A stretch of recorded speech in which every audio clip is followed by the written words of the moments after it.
Odmah u startu da razjasnimo dve indikacije i da objasnim. Ako posle nekih 4-5 sati oranja s ovim traktorom primetite da kap ulje negde u sredini, negde oko zadnjih točkova, to znači da ima ulja i u menjaču i u motoru. A ako osjetite da vas bole leđa posle par sati oranja sa ovakvim traktorom, to znači da imate slaba leđa. Treba da radite malo vežbe, znate, ono mrtvo dizanje, pa trbušnjake, leđa, zgibove i te stvari. Dame i gospodo, danas na predstavljanju pravi specijalitet, malo dopingovana 82. Idemo!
Idemo sa nekim osnovnim karakteristikama. Dimenzije, dužina ovog traktora je 392 cm, širina 197 cm, a visina 246 cm i rastojanje od tla ili clearance 46 cm, s tim da clearance i visina kod ovog traktora je sad nešto višlja, zato što ovo nisu fabričke gume, 15.5 ide na ovaj traktor, ovdje sad 16.9 R38, tako da je nešto višli, ali ja sam ovo rekao za fabričke dimenzije. Težina isto da navedem, fabrički podatak 3820 kg, međutim pošto ima i više konja, trebala je i težina da se poveća zbog točkova i zbog tegova, mislim sa točkovima, sa tegovima, tako da sad ima 4200 kg ovaj traktor, znači za 400 kg više nego fabrički.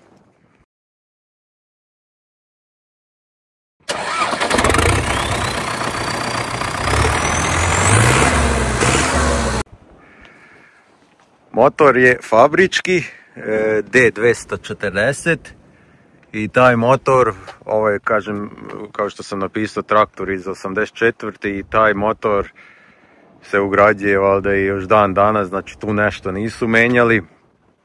To je provjeren motor, dobar, dobro se pokazao, tako da nisu tu htjeli ništa da diraju. Međutim, ovaj je zbog turbine prerađen. Ajde da vidimo ovako to izgleda. Ajde sa druge strane da vam pokažem. Znači tu usis mora da se uradi, promenjen je filter, nije uljni filter nego vazdušni filter. To zbog turbine najviše, pošto je bilo problema sa turbinom, morao je da se remontuje i vjerovatno zbog uljnog filtera. Evo ga turbina. Turbina vam je od Belarusa 1021. Znači iz ovog motora je sad izvučeno, ne znamo tačno koliko, ali nešto sitno preko 100 konja. Evo, treba da se uradi, auspuh ravni, bez lonca. Filter vazduha je od kombajna Klas Dominator 106.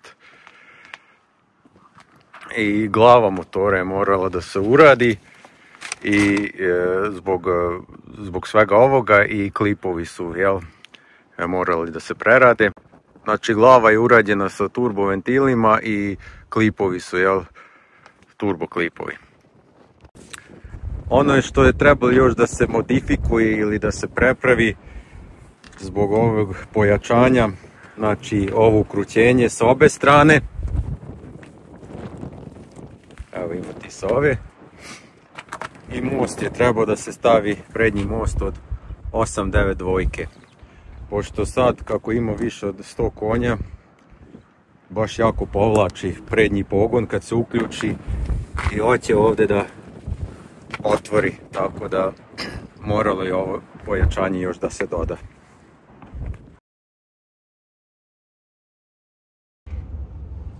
Što se tiče menjača, ista priča kao kod svih Belarusa i kod novih i kod 20 godina novih i 30 godina novih Belarusa, znači 18 brzina napred i 4 nazad, s tim što ste vidjeli, verovatno ste primetili na početku snimka brzinu kojem ide.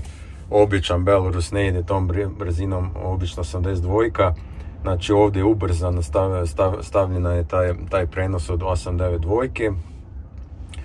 Ali u suštini, evo, tu je glavni menjač, 9 brzina i puta 2. Znači, kod novih tipova tu je menjač sa strane i tu je u sredini kako se zove, taj za podjelu brzina, ovdje je sve u sredini.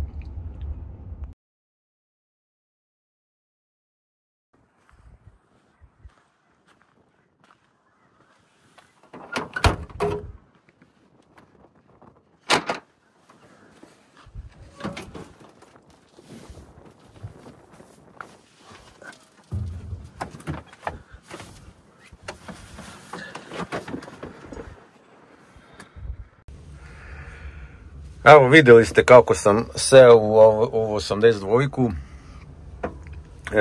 Dosta je skučeno mesto i to je možda i najveća razlika između novih tipova i ovih starijih tipova u kabini. Ovo ima malu kabinu, inače mala kabina, ali deluje kao robustnija, čvršća. Znači, veći su ovi, kako se zove, veći su kao ove kako se zove, stubovi su deblji, jači, ali kako da kažem, sve to nekako manje mesta ima, nešto se teže ulazi, ali kako da kažem, nekako onako ko u trkačkom automobilu, sve vam je nekako onako blizu na dohvat ruke. Aj brzo da pređemo onda kontrole i ovu kontrolnu tablu. Ajmo onda komande brzo. Evo tu sa desne strane dole vam je uključivanje i isključivanje kardana. Ovo vam je uključivanje i isključivanje prednjeg pogona, ručna kočnica, ručke za hidrauliku, znači za prikolicu i kako se zove, znači ta spoljna hidraulika. Tu u sredini pokazao sam već ručice za menjač, kočnica, gas, kvačilo. Ajmo onda kontrolnu tablu, tu su vam kazaljke za temperaturu motora, za akumulator, za pritisak ulja u motoru, za pritisak vazduha i za broj obrta. I ovdje imamo dodatno, kolega je ugradio i brzinomer i kazaljku za pokazivanje pritiska turbine, znači pritisak između turbine i motora. Znači ovdje su prekidači za svetla, za radna svetla, za žmigavce i za sve to. Kontakt brava. I to imate još, evo kolega isto ugradio i punjač za telefon, ali to je već sve dodatno. I to je to otprilike sve jednostavno, ne bi imao tu ništa posebno da dodam.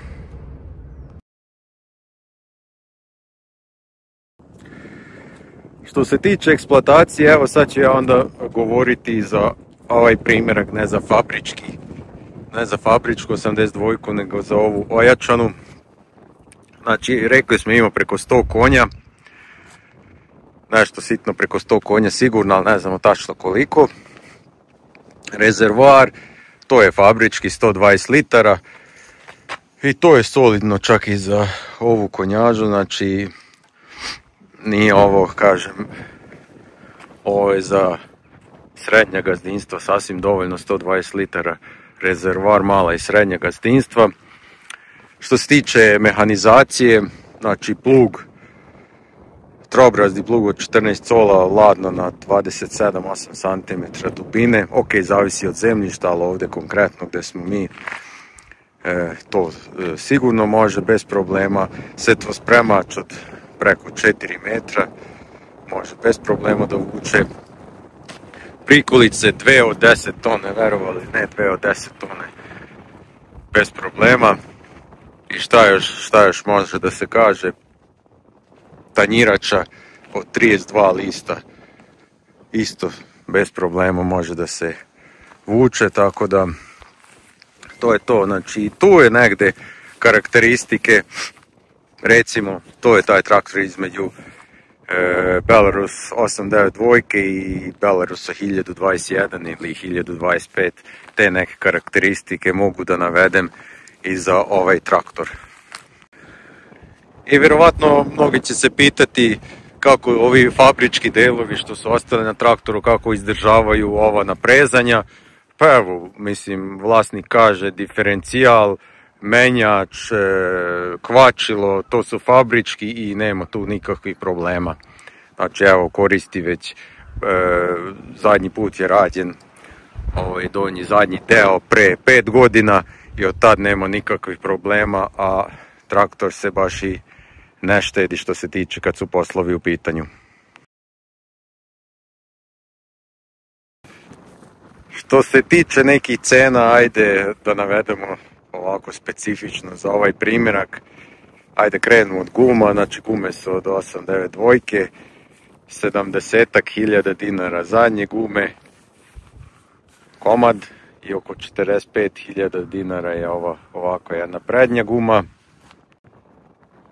Puna generalna motora sa ugradnjom ove turbine oko 2.500 evra. Prednji most sa servom zajedno oko 1.600 evra. Ovo što sam naveo za motor i za ovaj prednji most, to su samo delovi, znači bez troškova ruke majstora. Ovi tegovi, kao što vidite, koštaju sve komplet sa držačima 1.000 evra. Znači onda ajde ukupno koliko bi to sve bilo, ovako kao što vidite, pa nekih 10.000 evra, 9-10.000 evra ukupno, da se jedna 82 sredi ovakva da bude. I 82 može da se nađe, pa šta ja znam, u 3.000 evra pa nadalje, recimo nađete neki jeftiniji, pošto svakako treba da ga sređujete, nađete za neki 3-3.500 i onda ga ovako sredite.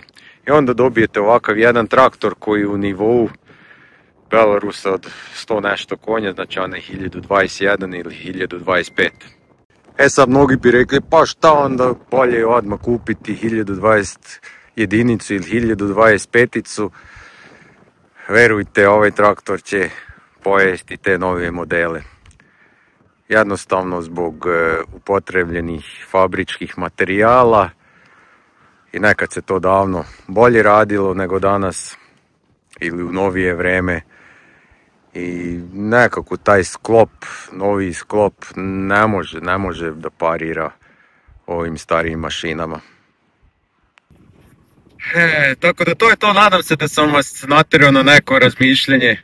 Ako imate ovakav traktor, da uradite i vi nešto slično ili barem pola od ovoga. Znači stvarno zanimljiv traktor, dugo smo se spremali sa kolegom ovaj video i konačno smo ga radili i drago mi je. Nadam se da vas se i vama dopao video. Uskoro se vidimo sa novim zanimljivim stvarima. Pozdrav!